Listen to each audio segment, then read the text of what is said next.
बामसेफ संघटनेच्या राष्ट्रीय नेटवर्क अंतर्गत येणाऱ्या सर्व जिल्ह्यांच्या ठिकाणी मूलनिवासी बहुजन समाजाला मोठ्या प्रमाणात संविधान आणि लोकशाही समर्थनार्थ संघटित करण्यासाठी BS4 म्हणजेच भारतीय संविधान सन्मान सुरक्षा संवर्धन राष्ट्रव्यापी महाजनजागरण अभियान अंतर्गत नाशिक रोड येथे क्लस्टर अधिवेशनाचे आयोजन करण्यात आले होते। दिनांक 24 ऑगस्ट रोजी सद्गुरू हॉल दशक जेल रोड नाशिक रोड येथे झालेल्या क्लस्टर अधिवेशन अर्थात लोकतंत्र आणि संविधान यशस्वीतेचा लोकमहोत्सव या कार्यक्रमाचे अध्यक्ष म्हणून केंद्रीय कार्यकारिणी सदस्य तथा प्रभारी महाराष्ट्र राज्य बामसेफ MD चंदनशिवे, अधिवेशनाचे उद्घाटक म्हणून संविधानाचे कीर्तनकार हरिभक्त परायण धर्मकीर्ती महाराज, तर विशेष अतिथी म्हणून लेखक साहित्यिक मोगल जाधव, SEC सदस्य महाराष्ट्र राज्य बामसेफ संजय पगारे, नाशिक जिल्हा बामसेफ सचिव राजरत्न पान पाटील, बामसेफ नाशिक जिल्हा अध्यक्ष YT बैसाणे आदी मान्यवर उपस्थित होते। प्रारंभी ध्वजारोहण, प्रतिज्ञा आणि राष्ट्रपुरुषांच्या प्रतिमांना माला अर्पण करण्यात आली।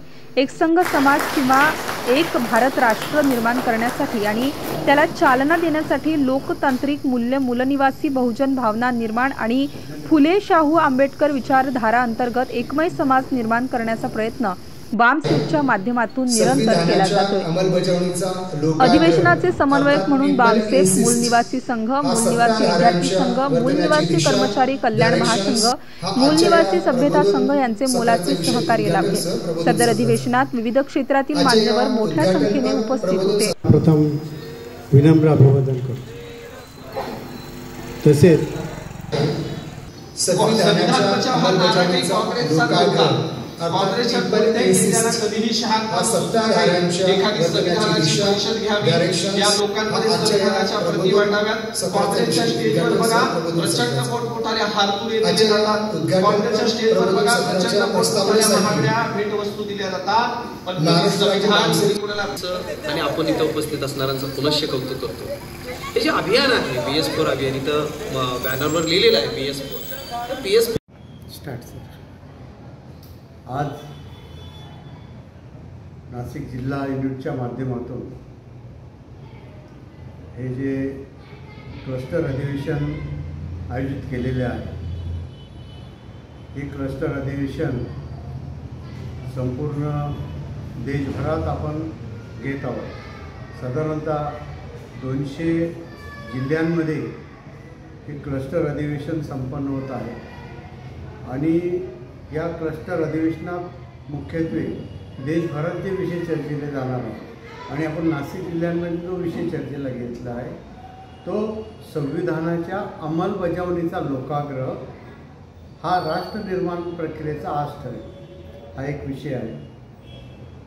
त्याचं कारण असं आहे की भारतीय संविधानात असलेले जे मौलिक अधिकार आहेत ते मौलिक अधिकार संविधानाच्या आदेशान्वये सर्वसामान्य लोकांपर्यंत पोहोचणं आवश्यक आहे।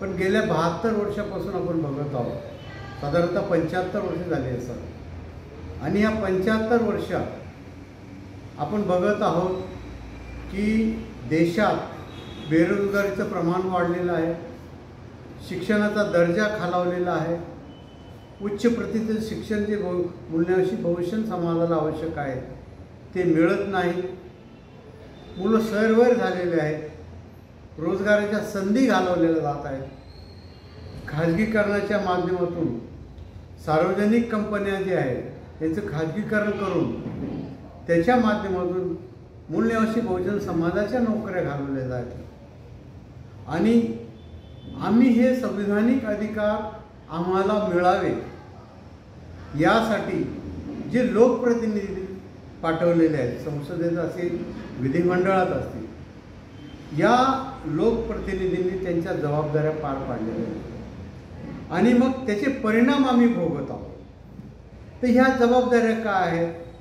की लोकप्रतिनिधी सर्वसामान्य लोकांच्या हिताचे सक्षम कायदे बनवले पाहिजे, त्यांना रोजगाराच्या संधी उपलब्ध करून दिल्या पाहिजे, त्यांना रोजगार उपलब्ध केला पाहिजे, उद्योग निर्माण केले पाहिजे आणि हे न करता या देशातील शासनकर्ते जमात भांडवलशाहीच्या उपयोग आणि प्रयोगाचे संसाधनं उपलब्ध करून देत आहेत आणि सर्वसामान्यांना गुलाम बनवण्याच्या प्रक्रियेत ढकलण्याचा प्रोग्राम इथे चालू आहे. आणि त्या मानाने हे जनता सोसत आहे, त्रास सहन करत आहे आणि ही जनतेला जागृत करून त्याचे हक्क अधिकार कसे प्राप्त होतील या दिशेने आम्ही सातत्यपूर्ण 2018 पासून भारतीय संविधान सन्मान सुरक्षा संवर्धन हे का करायचे आहे की सर्वसामान्याचे अधिकार संविधानात आहेत आणि जे संविधान अधिकार देते आहे ते संविधानाची अंमलबजावणी ही लोक करत नाही. आणि मग जनतेला आम्ही जागृत आणि प्रबोधित करण्याचा जो उद्देश आहे की जनतेने लोकप्रतिनिधींकडे त्यांच्या अधिकारांचा जाब विचारला पाहिजे, त्याची मागणी केली पाहिजे. ती होत नाही. आणि म्हणून महात्मा फुले म्हणतात नीतीविना मती गेली, मतीविना गती गेली, गती गेली, गतीविना वित्त शूद्रे, शूद्र खटले आणि हे सर्व अनर्थ अज्ञानाने केले. आणि हा अज्ञानाचा परिणाम आम्हाला दिसून येत आहे. आणि हे अज्ञान दूर करण्यासाठी संविधान साक्षरता अभियान आम्ही हे चालू केलं आहे, जेणेकरून संविधान साक्षरतेच्या माध्यमातून लोकांना जागृत करून त्यांचे हक्क अधिकार आपल्याला कसे पदरात पाडून घेता येईल त्या अनुषंगाने हे क्लस्टर अधिवेशन आपण संपूर्ण देशभरात आयोजित केले आहे. तुम्ही बघत असाल माध्यमातून आम्ही सातत्यपूर्ण गावखेड्यात पोहोचलो आहोत आणि गावखेड्यात हा संदेश संविधान जागृतीचा संदेश आम्ही जो दिलेला आहे त्याचा परिणाम आपल्याला काही अंशी लोकसभेत दिसून आला. आणि लोकसभेत आमचे विरोधक ज्यांना संविधान नको आहे त्यांनीही संविधान हातात घेऊन ते दाखवायला सुरुवात केली. आणि बघा की जे प्रस्थापित पक्ष आहेत, ज्याला भारतीय जनता पक्ष जो असेल तो गेल्या 2019च्या लोकसभेत बहुमताने होता, तो आता ह्या संविधान जागृतीच्या कार्यक्रमाचा परिणाम तो अल्पमतात आले आणि तोही संविधानाची भाषा बोलू लागला आहे.